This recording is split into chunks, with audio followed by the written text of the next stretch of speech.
After being engaged for 7 months, I struggle with my fiancé's abusive family. Am I wrong for wanting to leave? I've been dating my fiancé for 4 years and have been engaged for 7 months. We are trying to plan out a wedding for roughly fall next year. Her childhood was terrible and abusive, to put it mildly. Her parents were raging narcissists, and she was the scapegoat for her 2 brothers. She was abused and thrown out the moment she turned 18. She was, however, a great student and hard worker, so with some scholarships and a part-time job, she has a great career and is pretty independent. The problem is that she still had contact with her family. None of them have changed. Well, actually something has changed. They have become more financially dependent on her. They enjoy slowly creeping back into her life and emotionally blackmailing her for support or whatever she can do. They're not pleasant about it either. They're rude, smug, and generally enjoy being a nuisance. And my fiancé can't say no. No matter the horrible things they say or how they outright try to intimidate her openly. I've always known her family history and have always supported her through the issues with them, but in the last year or so they've become far more brazen and asinine. They come over to our house more often. They make messes all around the place. Her mother acts like she's the fucking stepmother from Cinderella. Her dad drinks all my fucking beer and empties out half the fridge.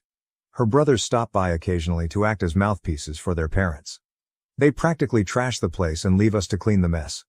And where is my fiancé in all this? Quietly standing in the corner, practically shaking. I'm no fool here, there's legitimate trauma.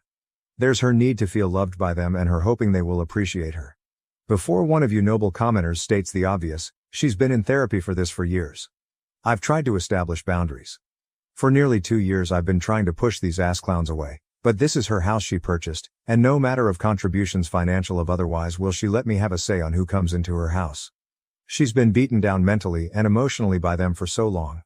She has told me recently that she wants to earn their approval. How they were right about her. How she needs to be better for them. I've had too many emotional conversations with tears and begging to count, hoping she will take the steps to get better. But she's an adult. I can't force her to do anything. I love her, but I can't help but feel so resentful of what she's doing. It's agonizing watching someone you love, someone who you know deserves so much better, openly destroy themselves for people like her family. It's been painful watching her cry herself to sleep one too many nights because of them. I've tried too many times to help her get out of their clutches. But I have to think of the future.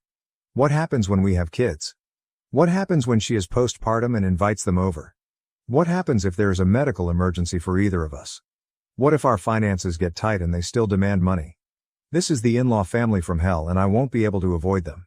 Tomorrow I'm going to tell her how I want to delay the wedding until firm boundaries are established. If she resents me, I walk. I can't do it anymore. I refuse to watch a slow death like this any further.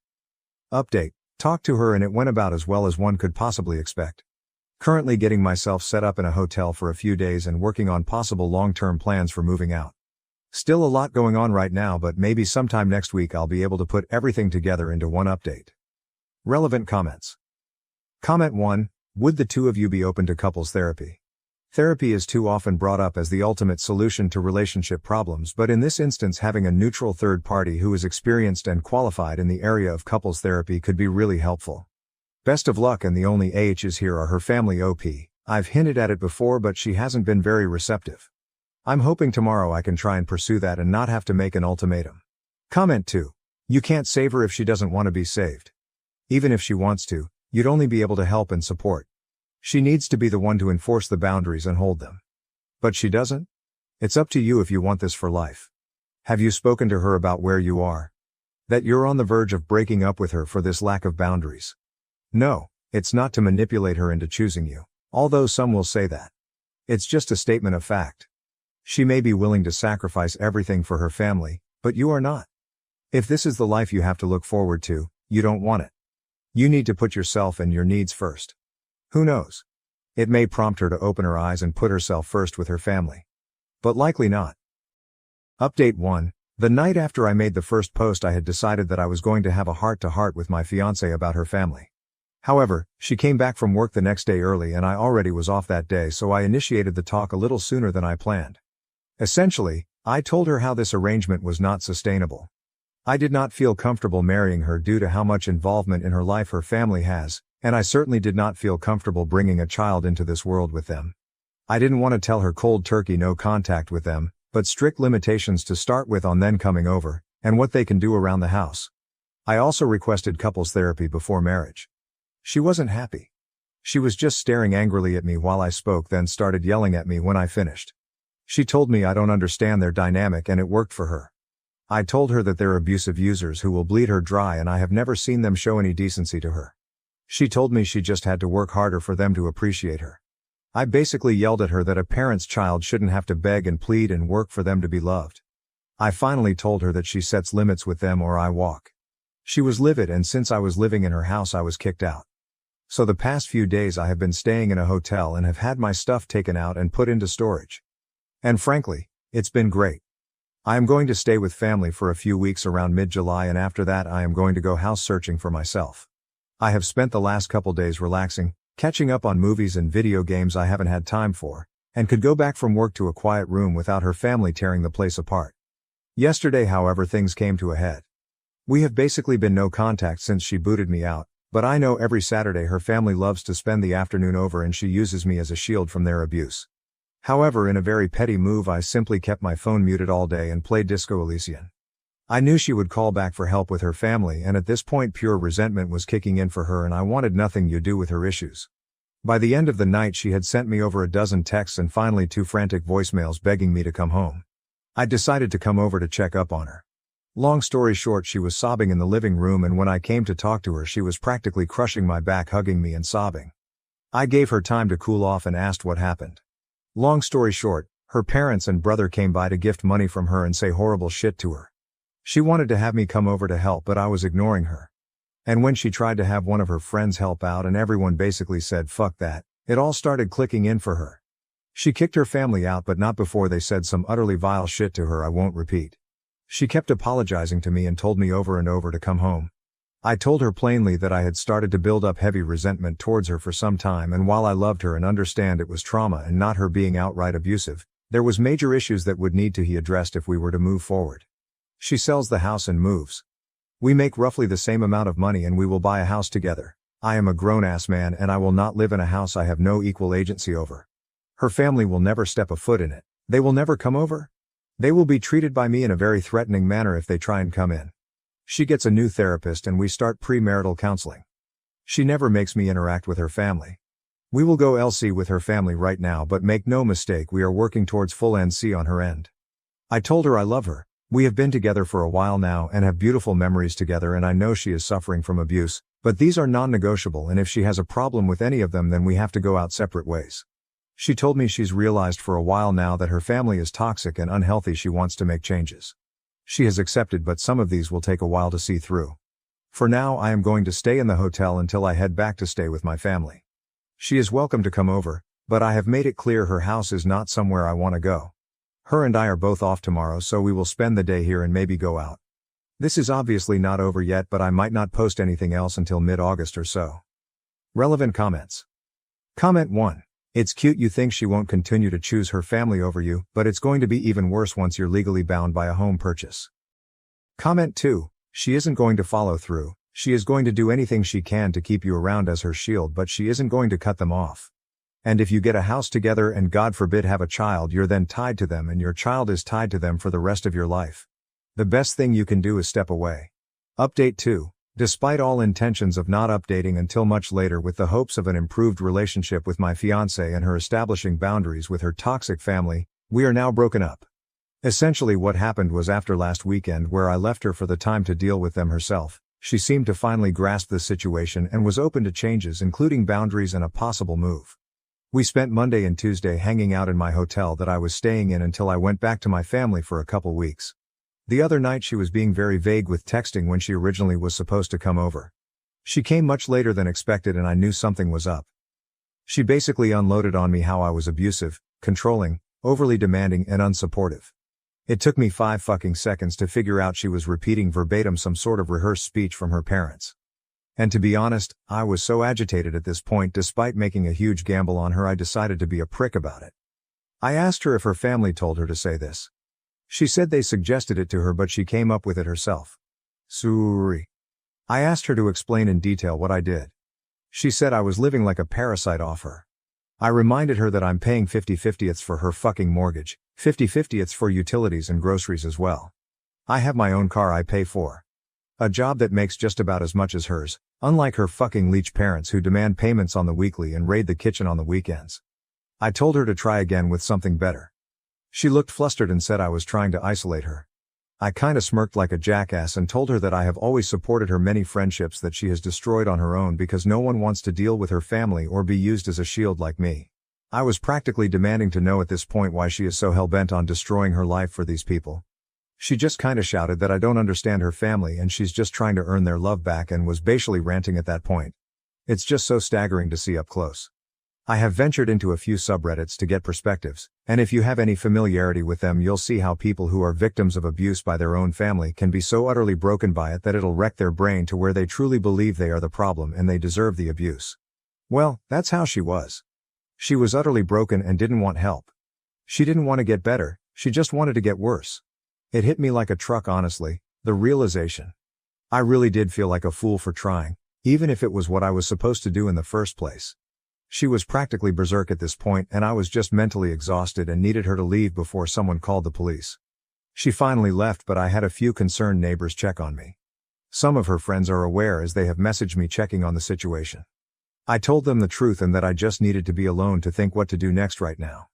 They have revealed that she has given them similar rants after they expressed concern for her. One had even heard that she may be possibly at risk of losing her job. She is definitely having some sort of mental break. From my understanding, she is now completely isolated. She is actually sprinting into a horrible lonely life right now. There's nothing I can do for her at this point and as selfish as it sounds I'm just glad it's going to be behind me. Relevant comments. Comment 1, move out, cut all contact, move on. You can't make someone help themselves. Comment 2, sorry it went this way, but you can't help someone who doesn't want it. In many ways, she sounds like an addict, and her addiction is to the vile treatment she gets from her family, and to the faint hope that they'll love her someday. She has to hit rock bottom, just like any addict, but you shouldn't be around when that happens. Update 3, things have kinda wrapped up but there were some loose ends. I completely forgot to change my mailing address which I should have done ASAP so a couple important things got sent to her house. I had to go pick them up plus a final couple of items I want for my move that I left there and decided I wanted to actually take. She was being difficult and not responding to messages in regards to them, so I had to go get them from her myself. I brought a mutual friend just in case. Thankfully she was at least cooperative in letting me get my stuff and it wasn't much of an issue. Everything else was though. She had a lot of nasty things to say. Telling me she was already sleeping around. Telling me how happy she was now that I was gone. Telling me she's finally free of me, how she's going to be so much better off without me. A lot of generic insults and horrible things you would commonly expect from a nasty breakup. And you know what? It was so fucking obvious it was a rehearsed script from her family and you could easily see how miserable she was. She looked like a mess, like she hasn't slept in days. The house was a mess. She wasn't even yelling it. She sounded so exhausted and broken when she said it. She didn't even smile when she said anything. Just a face contorted in hate and anger. She was not the woman I knew anymore. That person was gone. When I was getting ready to leave she was still going on. I was fed up and told her something along the lines of, "Congratulations. Your friends are gone. Your human shields are gone. Your engagement is over. Your support is gone. Anyone who ever treated you like a decent human being is gone. It's just you and your family. I hope you're happy while they bleed you dry." It probably didn't go like that but something like it. She just stood there.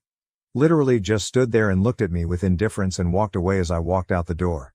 As we were leaving the mutual friend Tiffany asked if I was okay. I reassured her I was and I'm just trying to get myself set up to go home next week.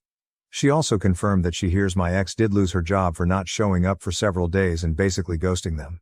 They're going to try an intervention next week and asked if I could participate but I'm not delaying my travel because frankly I just want a clean break. I know for a fact that if I stay involved in only going to be witnessing the slow descent to either a full break or a suicide. I just can't do that. Despite all this I'm actually excited for the future, and I have realized that I ignored way too many red flags at the beginning. Even with everything that happened I know I'll be doing good and I'm going to be alright. I expect this to be my final update. I'm still in town until Sunday afternoon so something could happen while I'm still here but if anything does it won't be exciting. Comments. Comment 1, not participating in the intervention was the right choice. Maybe it'll help her but not your problem. She's proud of sleeping around? Comment 2. She's becoming her family. You did the right thing. I come from a family much like hers. I've watched multiple cousins evolve into the next generation of abusive AHs after once swearing they'd get away. They cared more about their family's approval than they did their mental well-being, and now they're miserable and just like their parents to their own kids. My husband can't accept that I don't like mustard. When I protested, he threatened divorce and drove dangerously, putting us both at risk. We've been married 2 years, dating 5. We are both 34. I'm a woman, he's a man if it matters. I'm not a picky eater. In fact, I'm quite adventurous, and every time I've traveled I've always made it a point to try dishes with unusual, uncommon ingredients to say I've tried them. There are very few foods I won't eat. One of them is mustard, the condiment. I don't like it. I just don't. The taste is very strong and overpowering, and it's an unpleasant taste. I've tried yellow, stone ground, honey, artisan, brown, spicy, you name it. I have tried them all. And I just don't like them. My husband for some reason never understood this. He loves mustard, especially honey mustard. He puts it on all his sandwiches, dips his fries in it. And every time he tries to force me to try it, he'll insist I'll like it this time. I'm a grown-ass woman. I know what I don't like. And I don't like mustard. So I'll say no, and it'll devolve into a mini argument where he'll call me picky. Well, last night we were on the road home from a weekend trip we took together, and he stopped at a gas station to get us a quick bite. He got a hot dog slathered in mustard. I got one but decided to keep it plain. I don't really love hot dogs to begin with, but I will eat them. While we waited in line, he asked what I got on mine. I told him nothing. He actually got furious and grabbed it from me. He marched over to the condiment station and began putting mustard on my hot dog, telling me to grow up and stop being picky. I just walked out and sat in the car. I didn't even want the damn hot dog anymore. My appetite was gone. He came back and began screaming at me for embarrassing him even further. The word divorce was said for the first time ever. I secretly recorded his screaming because I was genuinely afraid I would die. He was driving erratically, swerving and speeding. I'm in a hotel tonight. He ignored me all day at work, and then the calls started around when he realized I wasn't coming home. Non-stop voicemails and texts. He sent me a screenshot of a Google search for local divorce lawyers. I haven't eaten all day and I've been sobbing in this damn hotel room. I don't want to get divorced, and I wish I had just ate the fucking mustard. Someone, anyone, please give me an explanation. Am I in danger? Why would he react this way to a preference of mine? I'm completely broken right now. Relevant comment. Commenter, there's gotta be more going on here than mustard. Things just don't escalate from mini arguments to full of screaming rages and divorce lawyers. But it's pretty simple. You said no. He does not respect you. He doesn't respect your right to say no. He does not respect your right to make your own choices about food. Does this lack of respect carry on into things other than your no to mustard? OP, yes. It will usually take him at least 3 times to acknowledge when I say no. Update 1, some answers I guessed to questions I saw, regarding when I said no to sex. He respected me if I said no to having sex, but he would ask for blowjobs over and over. I used to give in at first until I started dreading doing it. He tried buying all this stuff to make me like it, to make it easier or whatever. I used to like blowjobs. I don't like giving them to him. But he'll still ask over and over. I started responding with, I said no. Are you going to force me to do it? And he'd get squeamish and offended that I'd implied he would rape or assault me. If I have a support system, no. I've always been a very small circle kind of person, and I lost touch with casual college friends. My friends are his. It makes me feel like a loser, but I don't really have friends of my own. My parents are dead. My dad died when I was a teen, and my mom passed recently of heart failure. I have no siblings. I'm financially capable of living on my own, and I could pay for a divorce. I just really didn't want things to be this way. The mustard thing was always just an annoyance to me. I didn't consider it a deal breaker, but obviously it is for him. We have no kids and no equity. Our finances are separate save for one joint account we equally contribute to for bills. We were looking at buying a house. I'm safe. I'm at work and I'm staying in the hotel until further notice. He has continued to text. One message said that he loves me and doesn't want to lose me, but I've forced his hand by refusing to communicate or come home. I haven't answered. I don't know what to say. I forced myself to eat my favorite takeout late last night, but it tasted like cardboard. I stayed up late compiling a list of every time he has shown worrying behavior. I guess the mustard is the tip of the iceberg. Relevant comment. OP, an addendum, I suppose. I do very much love him and he has been my best friend for years now. I really do, plan to spend my life with him. I'm not afraid of being alone, but I don't want to be lonely. I wish my mom was here. Update 2. Sincerely, thank you all for your kind words as well as sending me links to resources. He has reverted back and has told me that he never wants to see me again.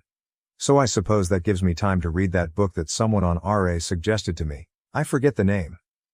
I will admit while I was at work and thinking of the lonely room waiting for me after 5, I considered just going home. But I knew what awaited me.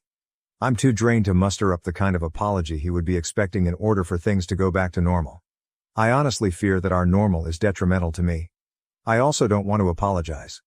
I don't think I did anything wrong, and you all helped validate that. I always felt like I was the one disturbing the peace. He'd get so upset over things that were little to no effort for me to just do or go along with because I loved him. And somewhere along the way I think I lost myself. I never liked mustard. I never liked golf, camping, or red wine. But he loves all of these and wants me to love them too. He said he was introducing me to his hobbies so we would have shared interests as a couple. But I have realized that out of all the things I used to like, he has either refused to try or ignored my interest. Our shared interests are just his. God, how do I feel like my own person again? My world broke not 2 days ago and now I'm drunk at a hotel bar switching between Reddit and researching divorce lawyers. I still don't want a divorce. It's so permanent. I never pictured myself as a divorcee. I used to think that every choice I made deliberately. It used to be a point of pride for me, but he's making this choice for me. And it hurts. Update 3. First of all, I took this week off at the encouragement of my employer. I plan to spend it finding a therapist that specializes in domestic abuse and sexual assault, which I've come to realize I'm a victim of. I feel completely numb. I'm also looking into a divorce lawyer. Secondly, he found the hotel where I was staying. I guess he followed me from work. He was waiting in the lobby. God, my heart skipped a beat and I realized that I did not miss him at all. I was afraid of making a scene. I need to unlearn that, so I sat with him in the lounge area and talked.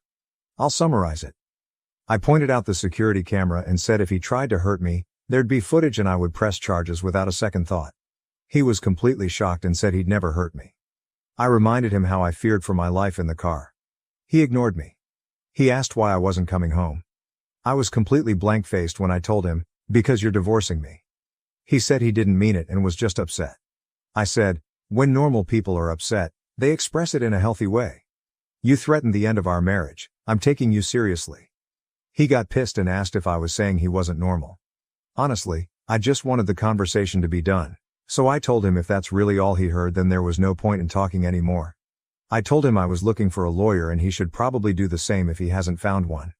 He lashed out and said, all this over one mistake. And I just stared at him. As I made to stand up, he grabbed my wrist hard and I pointed at the camera again. This just made him angrier. He never could handle slights to his ego. One mistake. It wasn't one mistake. It was a pattern of abuse over years. It was threatening me, intimidating me. I told him if he tried to contact me again beyond sending me his lawyer's details, I'd be calling the police. He let me go. I want to say I was a badass and celebrated in my room. I collapsed onto my bed and began sobbing. I was just so sick and angry and sad. He truly doesn't care about me. I've been crying on and off while calling local therapists. God, why is it so hard to find one? The amount of therapists that advertise but turn out to not be accepting new patients is unacceptable. I've looked into victims of DVDA support groups as well. In the span of less than a month my life has completely changed. And he isn't remorseful at all. He just thinks it's all my fault. Relevant comment. OP, I will probably move. I saw my RA post get reposted on Twitter. I'm terrified he'll see it and come for me. A lot of people commenting on it were saying he would try to kill me and I believe them. Update 4. I have a divorce lawyer. That's all I am comfortable with revealing here for the time being. I will also mention that I have moved locations. I am safe and secure. My work has allowed me to go fully remote. My STBX does not have my location, nor are there any trackers on my phone. I am in contact with people and organizations who are helping me. Earlier this week, the calls and texts really ramped up. I was advised to leave him unblocked and simply muted so his messages would come through. I read a few since I was curious. He wanted me at Thanksgiving dinner with his family. He begged me to stop being this way and what was he supposed to tell his family? Well, Thursday came and went. I had bought a couple of ready meals the night before, so that was my feast. I do want to take a break here to talk about my mom. Since it was only 3 of us every holiday, except the rare times friends would come over, my mom wouldn't make a turkey. She would buy a rotisserie chicken and dress it up with stuffing, etc. She'd make dishes we loved rather than traditional Thanksgiving dishes. My favorite side dish of all time was French fries. My dad loved grilled asparagus with cheese. So we would have a rotisserie chicken with French fries, asparagus, and some garlic toast, my mom's favorite. The first time I had real traditional Thanksgiving food at a friend's house, I apparently told my mom loudly I didn't like it and asked where the fries were, haha. So this year, instead of my STB ex-husband's family's Thanksgiving food, I bought asparagus, fries, garlic toast, and a couple of slices of rotisserie chicken. It wasn't half as good as my mother's meal. But when I say I cried eating it, it felt like they were with me that night. I guess my absence at the dinner forced my STB ex to tell his family that I was separated from him. So Friday morning I got a phone call from an unfamiliar number. I answered it, thinking maybe it was my lawyer's home phone or another person I was in contact with. It was my mother-in-law. She begged me not to hang up on her. So I stayed on the line. She went on about how I was her daughter, she loved me, her son loved me, and how could I leave him over something so minor? He only told his mom about the mustard, and even then it was a watered-down version that made me look like a neurotic control freak who needed everything my way. According to my MIL, he just made a side cup of it for me and asked me to just try it in the car. And I started screaming I'd divorce him. She then started probing about which lawyer I was seeing and what I had told them. She also reminded me that lying in court was a crime. My lawyer had warned me to not reveal anything we had discussed to his family. It took all my willpower not to say anything. Instead, I hung up and muted her number too. She hasn't texted or tried to call again. Trust me, I would have loved to send the recording of her son screaming saying he ought to smack me upside the head, calling me a stubborn bitch, that he would divorce me and that he would run the car off the fucking road if I didn't start acting right. I wanted to scream into the phone that her precious son started this mess and I was simply doing what he wanted. I have come to realize you don't treat someone you love like the way he has acted. Normal people don't want to have sex with someone who has already said no. Normal people don't keep pushing and obsessing over food preferences. There is something seriously wrong with that man. He texted me last night, Friday, calling me a bitch for making his mother cry. He also said he would come find me and it would take more than a locked door to keep him from getting me and taking me home. I forwarded those to the right people. I know this isn't a happy update, but things are moving along quite nicely. Update 5. I moved. I will not say where, but I have found a new home. My job lets me stay permanently remote.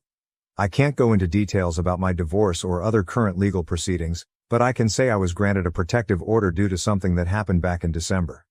Due to the nature of what happened, I was hospitalized for a time. That was what I guess made me realize I wanted to get the fuck out. I traded my car, had my phone checked for tracking apps and devices, and changed my number. He cannot contact me or have anyone contact me on his behalf. I am now several hours and state lines away from him and his wretched family. I moved with only 2 suitcases and a duffel of my stuff. I cannot wait to furnish and decorate my new home the way I always wanted it. I'm in therapy and I have a survivor support group I see weekly. I will be okay. I feel like I can finally breathe. Update 6. Hello. It's been a while. I'd sort of forgotten about this account until I saw screenshots of my posts uploaded to Instagram. Some key points. I am still going to therapy, individual counseling and bi-weekly group meetups for victims of DV. I am absolutely not dating. I saw some comments that said they hoped I found a fairy tale man. That's the last thing I want or need. I strive for independence and self-love before I consider finding a new partner. It'll probably be years before I'm ready, and that's okay. I have discovered a love of cooking and trying new cuisines. I didn't realize how boring my ex's taste was until I escaped him.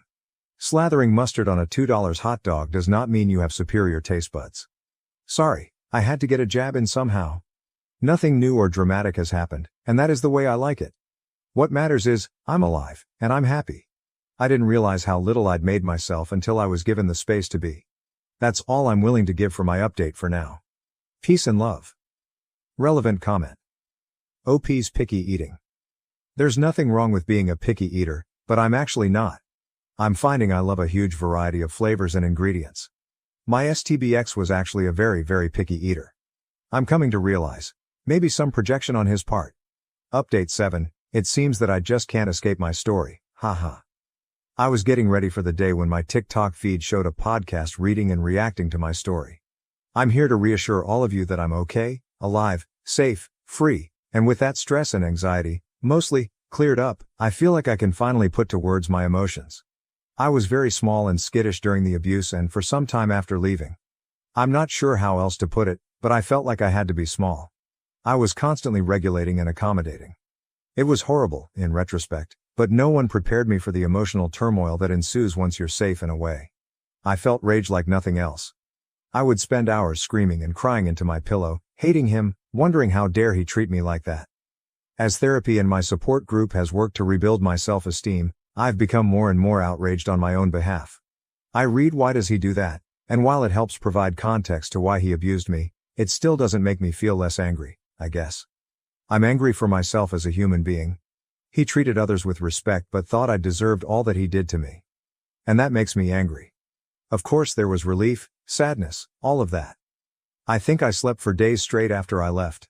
I was in a daze. My therapist reassured me that all of this is normal. I don't want this update to be negative, not in the slightest. So some good news as well. My therapist recommended yoga and Pilates, and it has been great for me. The release of a deep stretch, being in shape, feeling strong, it all has helped me massively. I feel healthy, and yes, I cry when I do hip opening stretches. Ha. Also, I made friends, real friends. I joined a local women's club, part of my neighborhood, and we do various activities bi-monthly. This next week, we'll be doing a little embroidery project. Everyone brings snacks and we just enjoy each other's company. I'm alive. I'm angry, but that is part of healing, but I am working on being happy. Also, I will never, ever eat mustard again, or be pushed into doing anything I said no to the first time. Relevant comment. OP clarifies, he did not do jail time. He went to mandated counseling and that was considered legally acceptable, equivalent to jail in our state. TW, sexual assault, he raped me. That's the catalyst that resulted in me moving and our divorce moving along properly. He was trying to impregnate me. He told me that. I love my husband but am no longer physically attracted to him. Not because of his looks, but because he isn't manly enough. I know this is a horrible thing to say, but I have to say it. It's a throwaway account. My husband and I are in our mid-40s, married for over 20 years, and have 3 beautiful children, all in their double digits. I do love my husband, but I don't know if I'm physically attracted to him, not because of his looks but because of how he lives his life. My husband is a good man, treats me very well, and is an amazing father to our children. Physically, he is tall, with broad shoulders, not skinny or athletic, but not obese either. He is a big guy with a big beard, big arms, and big hands. He is built like a linebacker. He can physically intimidate people with just his presence, although he never intentionally does that. He can control a room and has a very masculine job at which he excels. However, the manliness ends there. This is why I may not be attracted to him anymore, if I ever was. He is not handy. It's not that he doesn't try to fix or do things around the house, but he cannot build anything. Anything he does fix never looks or works right. Often we have to hire people to fix or build things for us. He doesn't drink. He will go out once in a while and have a couple of beers, but he doesn't drink at home. My husband isn't into any manly stuff. He doesn't hunt, fish, or do anything with automobiles, and is not big into sports. He has taken the kids fishing and shooting, just so they have the experience, but he does it just for them. He really doesn't have any hobbies. I begged him to take one up, so he started building Lego sets. He's in his 40s. He loves going to movies, likes cooking, I never have to cook when he is home, and he does a lot of the house cleaning. I will give him this. He doesn't play video games or board games, unless it's family time, or do anime or any of that.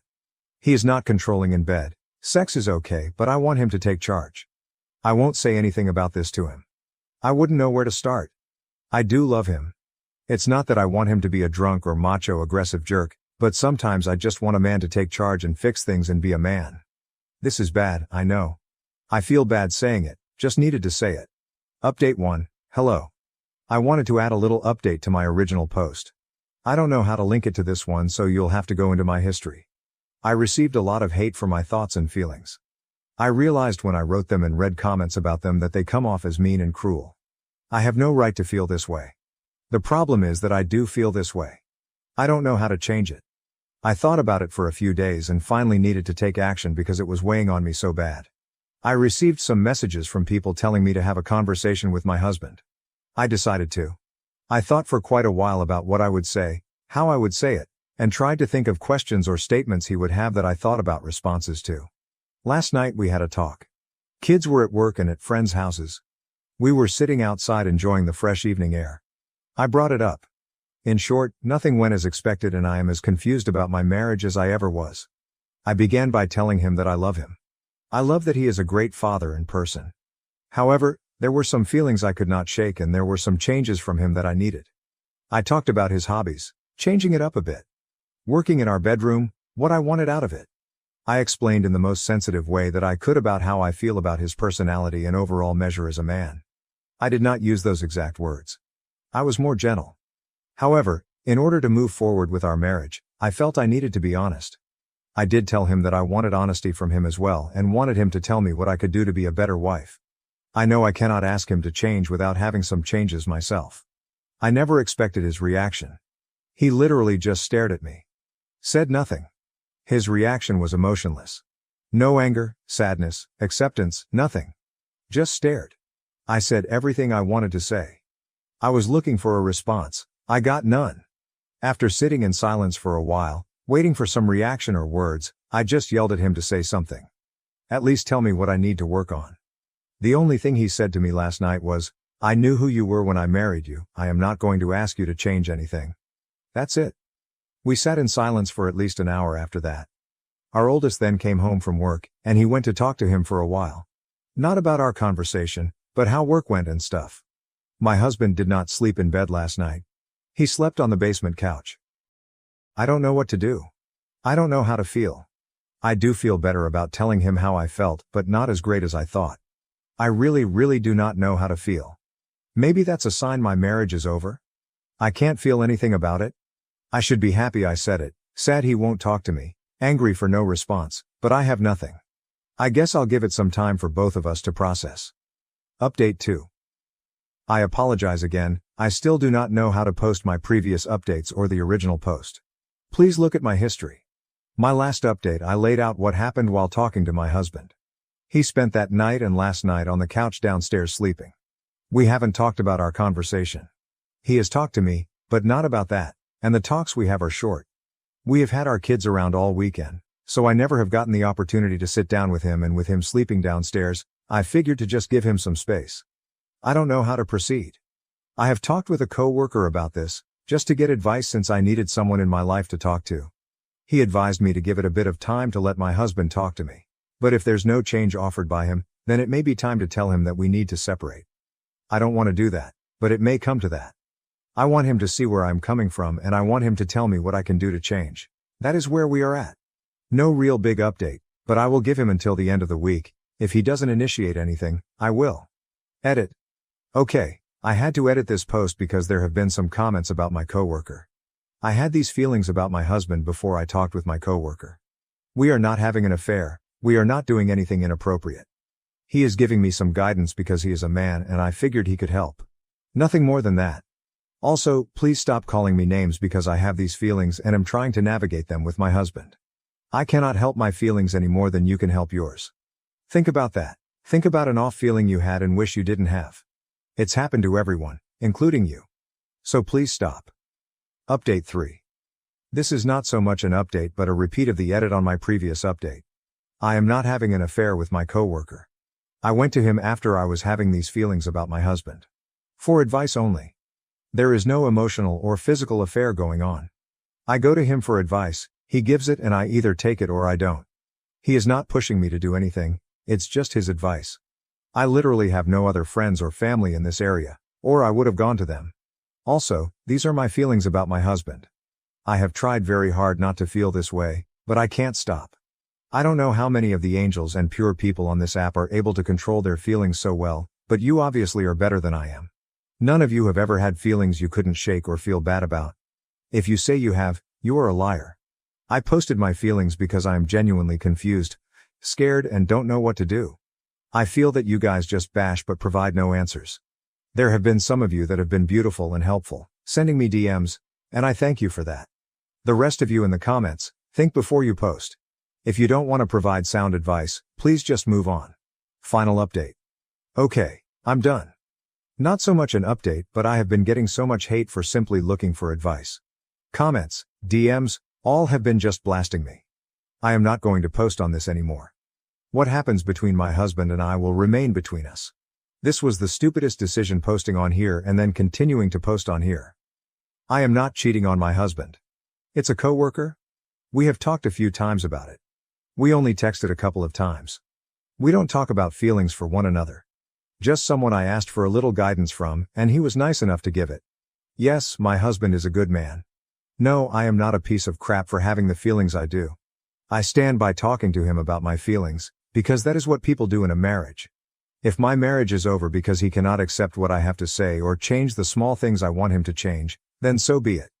But I am done posting. Thank you to the people of Reddit for absolutely nothing. Meth-addicted sister stole my identity and opened 4 credit cards in my name. What are my options for getting my credit score back up? Like the title says, my sister, who is addicted to meth, opened several credit cards in my name and maxed them all out quickly. They were mainly used at grocery stores and Target, Walmart. I discovered this when I was served a court summons last week at my apartment. Upon checking my credit report, because I suspected a mistake, I found several unrecognized accounts and a collection account. The total debt was just over $15,000, all accrued around August to September of last year. The accounts were registered at my sister's address, which is an attached apartment at my parents' house. I immediately informed my parents about the situation, and they promised to talk to my sister. A few days later, they mentioned they were considering rehab for her as she had confessed to her meth addiction. A friend in law school advised me that involving the police was the only way to save my credit unless I wanted it ruined for years. When I relayed this to my mom, she asked me to delay involving the police and suggested a family discussion instead. Yesterday, I visited my parents' house and talked with them and my sister. She apologized for opening the accounts and admitted her addiction. She revealed she obtained my social security number from an old tax form and used the credit cards to buy gift cards and household items to trade for meth. She mentioned she was using less and considering rehab. When I shared my friend's advice, my mom urged me not to involve the police.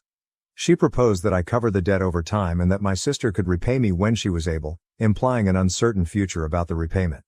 Knowing how drug addictions typically go, I am skeptical about the when turning into a never. While I want my sister to overcome her addiction, my credit score, now in the high 400s, is a barrier to buying a house when my lease expires next year. I explained the dire impact of the situation on my financial goals to my parents.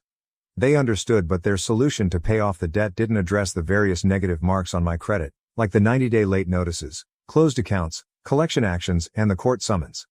They asked me to consider their offer to not involve the police, emphasizing her need for rehab over jail.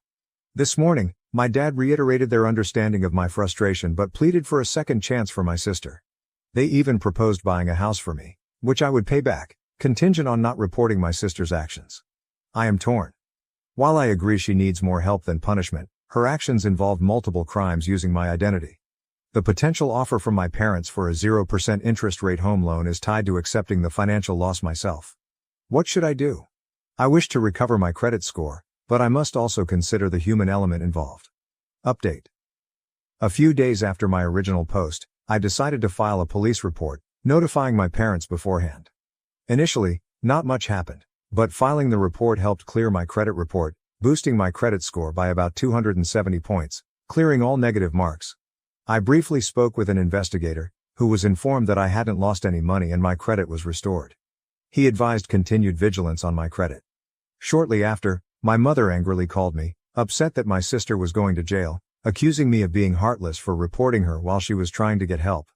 Despite talking about rehab, my sister never took actual steps towards it.